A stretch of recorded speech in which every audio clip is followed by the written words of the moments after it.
Moje ime je Marina. Po zanimanju sam ekonomist. Radim u ovoj klinici, u Optical Expressu, već 2,5 godine. Naočale sam nosila od svoje 3. godine, a na leće sam prešla u pubertetu. Pa u stvari najgore je bilo nakon rano jutro kada ih se treba staviti na oči. To jako smeta i žulja i to je koma u stvari, jer kad se moraš sjesti za volan i voziti suze na viru samo tako, onda je to veliki problem. Uz konzultacije s doktorom bila sam kandidat za LASIK.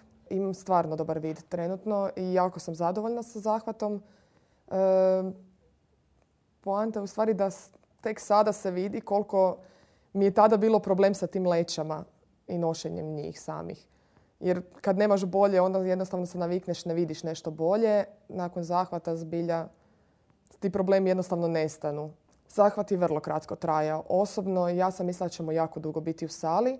To je trajalo nekakvih 10-15 minuta, doslovce proletilo je u stvari. Nisam ni gledala na taj sat toliko, nego jednostavno kada je doktor rekao evo gotovi smo, bilo mi je jako čudno. Već, kako? Prva reakcija je bila, cijelo vrijeme sam imala osjećaj kad sam otvorila oči da još uvijek imam leće na očima. Da sam ih sigurno zaboravila skinuti.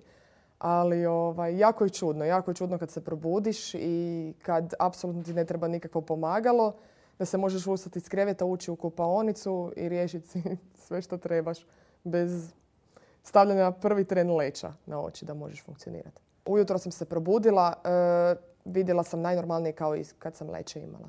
Naravno da mi je zahvat promijenio život. Puno stvari su mi se pojednostavile ne noseći te leće. Nemanja problema sa osnovnim stvarima, pakiranjem, ujutro spremanjem, navečer spremanjem, tako da taj jedan dio problematike koja mi je stalno bila u glavi je nestao. Zahvat sam već preporučila svojim prijateljima i naravno preporučivat ću.